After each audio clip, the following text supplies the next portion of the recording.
आप सभी प्यारे प्यारे कृष्ण प्रेमियों को मेरा एक बार फिर से प्यार भरा नमस्कार। मैं आप सबकी सखी कृष्ण सखी यानी कि शिवी सखी एक बार फिर से हाजिर हूँ आप सबके सामने एक और विषय लेकर। कैसे हैं आप सब? तो आज हम चर्चा करने वाले हैं एक बहुत ही प्यारी और बहुत ही महान भक्ता की और बहुत ही विचित्र जिनकी कहानी है, कहानी में जिनकी विचित्र जीवन रहा, जो की है ताज बेगम, है ना। उनके बारे में आज हम बात करने वाले हैं भक्तमाल में से।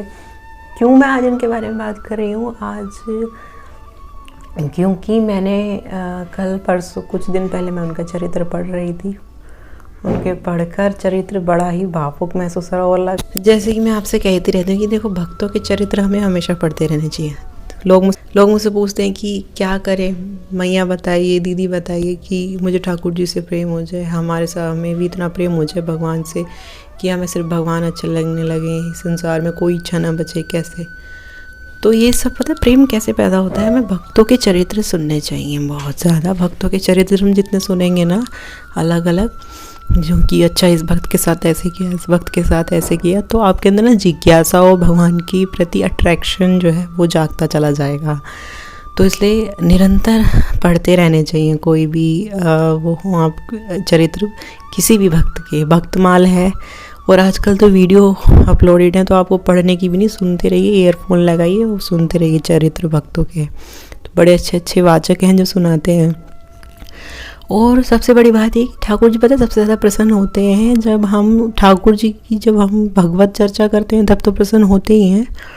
उससे भी ज़्यादा तब प्रसन्न होते हैं जब उनके भक्तों की चर्चा की जाती है, कहीं भी उनके भक्तों का चरित्र पढ़ा जाता है, सुनाया जाता है। मतलब सुनने को और सुनाने वाले उससे बहुत प्रसन्न होते हैं। भगवान ना ऐसे पालती मार के बैठ जाते हैं जब भक्तों का चरित्र, उनके भक्तों के बारे में बात होती है, बड़े चाव से सुनते हैं। अगर आप ना प्रसन्न करना चाहते हैं ना अपने ठाकुर जी को, तो डेली बैठिए, कुछ नहीं करना, कोई सेवा नहीं, कुछ नहीं, उनके सामने बैठिए और किसी भी भक्त का चरित्र उठा के उनको सुनाइए और बड़े प्रसन्न होंगे इससे ठाकुर जी। वाकई में आप देखेंगे बड़े प्रसन्न होते हैं। चाहे आप और कुछ ना करो, मैं कहती हूँ ना हमेशा कि कोई एक नियम ऐसा बांध लो जिससे प्रसन्न हो जाए भगवान। तो आप अगर ऐसा एक नियम मान लेते हैं कि रोज़ एक नए भक्त का चरित्र सुनाएंगे भगवान को, तो देखिए भगवान आपकी इसी सेवा से बहुत प्रफुल्लित हो जाएंगे, बहुत प्रसन्न हो जाएंगे। तो ताज बेगम के बारे में बात, पता नहीं क्यों मुझे प्रेरणा हुई कि ताज बेगम का चरित्र मेरा बहुत दिनों से मन था कि मैं पढ़ूं, सुनूं कि किस तरह उनके चरित्र से कितनी चीज़ें साफ़ होती हैं कि किसी धर्म में है या नहीं है, इस चीज़ पर भी डिपेंड नहीं करता कि भगवान हमसे मिलेंगे या नहीं मिलेंगे।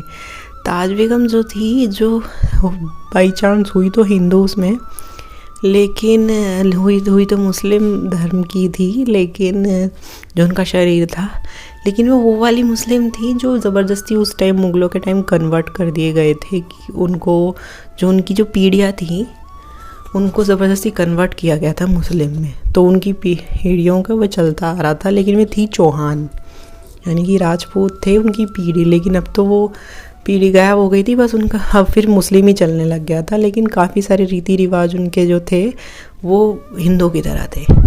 तो जब उनको देखा अकबर को वे जब पसंद आ गई थी, तो अकबर ने उनसे पिता से उनका निकाह के लिए हाथ मांगा। तो उनके पिता ने उन्हें हिंदू रीति रिवाज से उनकी शादी करी थी और फिर अकबर ने फिर उससे भी करी थी। जैसे आजकल होता है ना कि हर तरीके से शादी होती है, ऐसी वो भी उस टाइम पे भी हुआ था।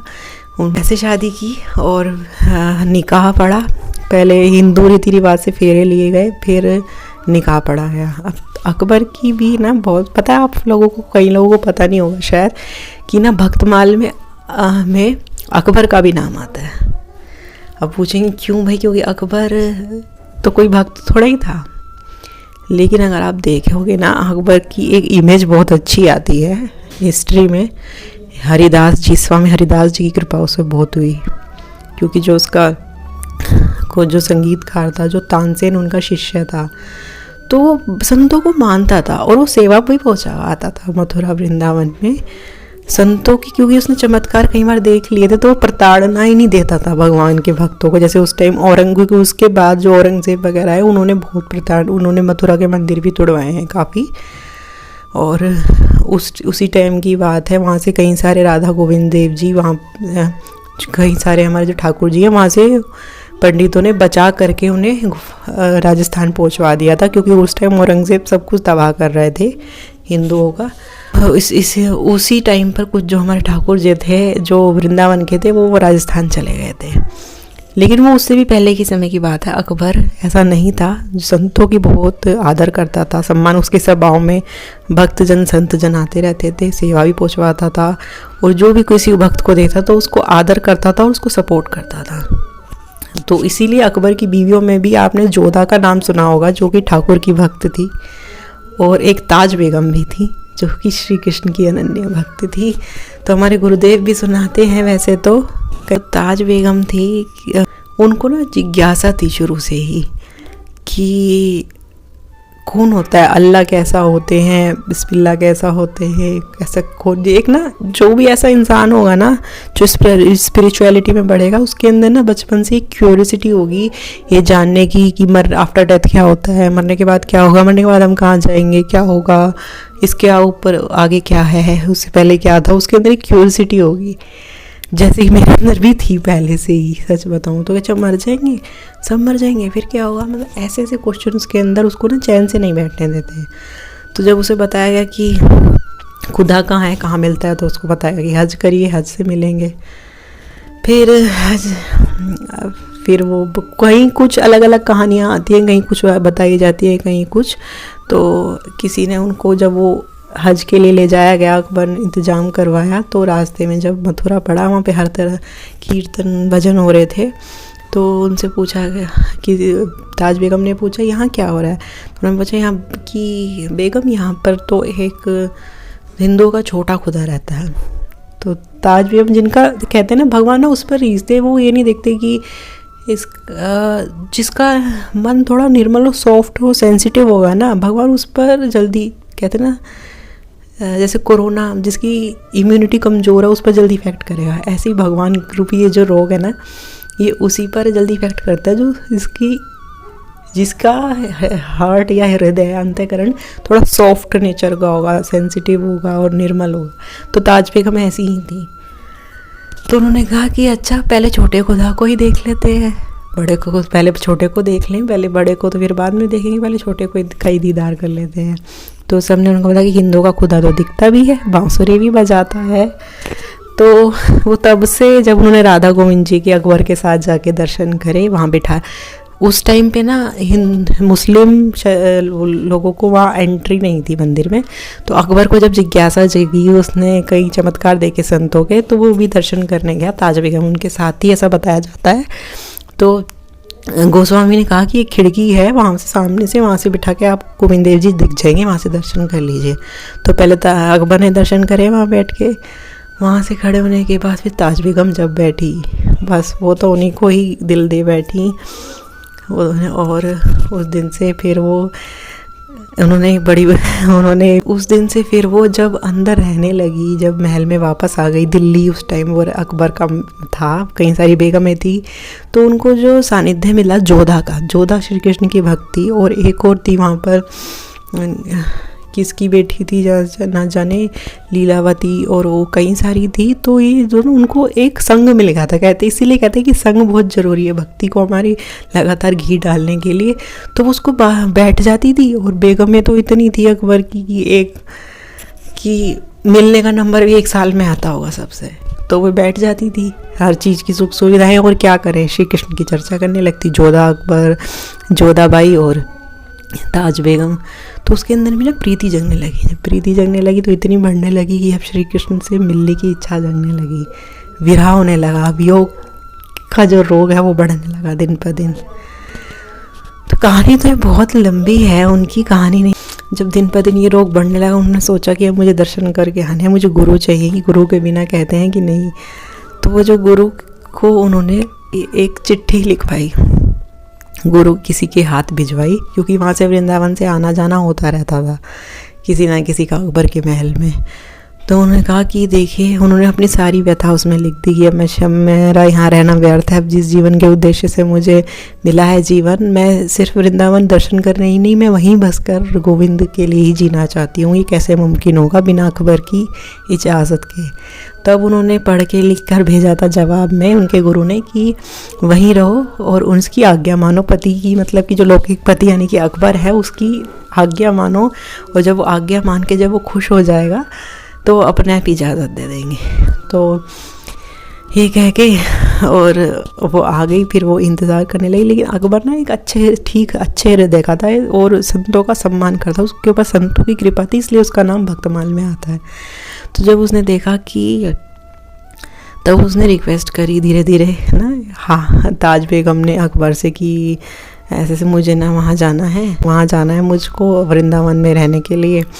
तो अकबर ने पहले शुरू में क्या किया, जब उसकी स्थिति ऐसी रहने लगी, बस पछाड़ खा के हाँ गोविंद, और कई चीज़ें उन्होंने भी देखी, तो बहुत ज़्यादा उनकी व्यथा ऐसी रहने लगी।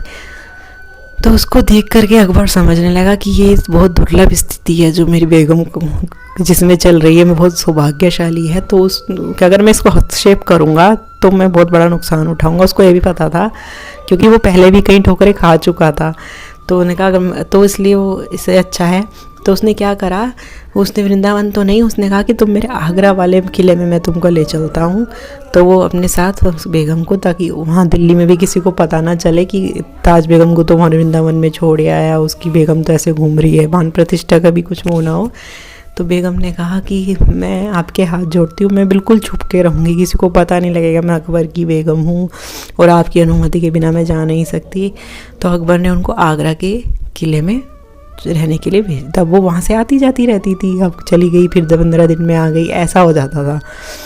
अब भैया अकबर ने क्या हुआ, धीरे धीरे वहाँ से ध्यान हटा लिया, कभी आया कभी नहीं, वो परमानेंटली अब बेगम जो थी वहीं बस गई। वही जब कहते हैं सच्ची चाहो तो कौन रोक सकता है। तो वे नित्य गोविंद देव की दर्शन करती, सब कुछ त्याग दिया उन्होंने।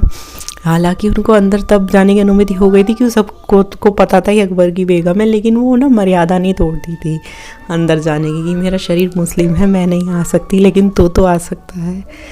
तो जब उनको दिन पर दिन प्रेम और वियोग बढ़ने लगा, मैं बहुत शॉर्ट में सुना रही हूँ, बातें तो इसकी बहुत सारी है। एक दिन जब बहुत ही दिन साल बीत गए, ऐसे ही गोविंद के दर्शन बाहर से ही करती, कभी बांसुरी दिख जाए, कभी बस पटका दिख जाए, किसी दिन कुछ भी ना दिखे, लेकिन वो जैसा चिंतन करती मन में, और वह अगले दिन वैसे ही पोशाक और श्रृंगार धारण करते ठाकुर जी। वो आते हुए लोगों से पूछती थी कि आज क्या धारण कर रखा है ठाकुर जी ने। तब वो फिर वो एक दिन उसने प्रण लिया कि मैं जब तक आप बाहर नहीं आएंगे और मुझे दर्शन, मैं विवश हूँ, आप तो विवश नहीं हैं, आप बाहर नहीं आएंगे, मैं अंजल कुछ भी ग्रहण नहीं करूँगी।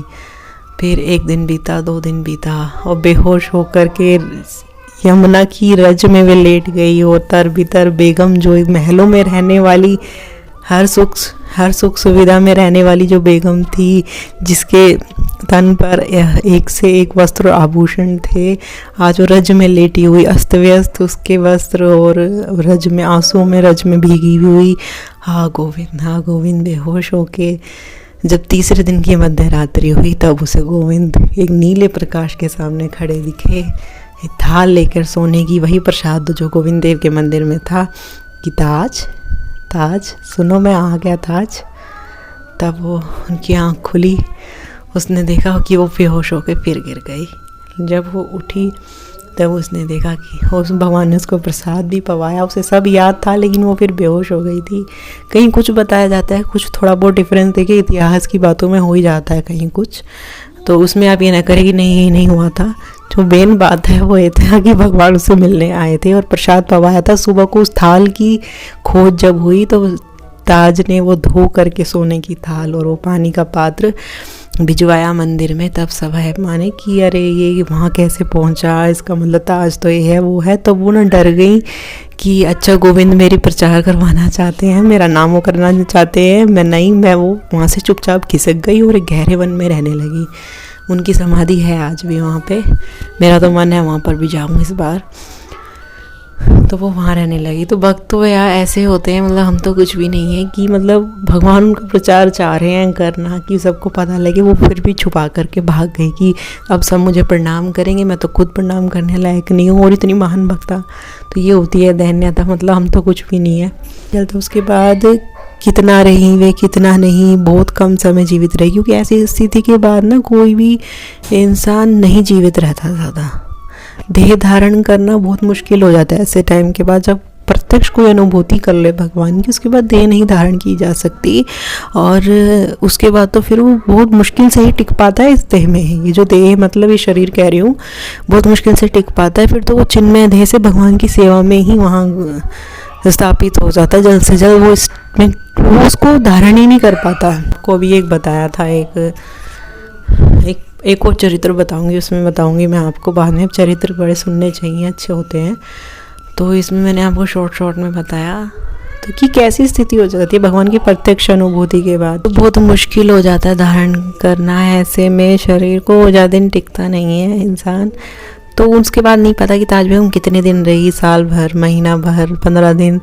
फिर तो वे समाधि अवस्था में रहती थी। और उनका जब शव पाया गया उनकी एक दासी को, तो वो उसी समाधि अवस्था में थी और उसी में उनका शव पाया गया और वहीं उनकी समाधि भी है। तो देखिए किसका नाम बचा, मतलब औरंगजेब आया इतिहास में, इतने बड़े बड़े किले हैं उनके, लाल किले इतना बड़ा है, मैंने देखा है दिल्ली में। क्या रह गया अब, उस पर कोई और झंडा फहरा रहा है, उसके टिकट कट रहे हैं, क्या ही बचा, मतलब नहीं बचा किसी का। लेकिन क्या बचा, भक्त का नाम बचा, ताज बेगम का नाम बचा, आज भी हम ले रहे हैं। अकबर का नाम भी इसलिए लिया जा रहा है क्योंकि उसने संतों का आदर करा, भक्तों का आदर करा, हर भक्तों को सपोर्ट करा। और वरना और किसका कुछ बचा है, किसी ने किसी की कितना भी नाम कमाया हो, कोई नाम सब आज धूल में मिल रहा है, सबके मकबरे हैं। लेकिन ताज बेगम की समाधि पर जाकर मत्था टेकते हैं लोग, हर भक्त की, हरिदास जी की समाधि पर जाकर मत्था टेकते हैं। तो नाम किसका रहा, भक्तों का।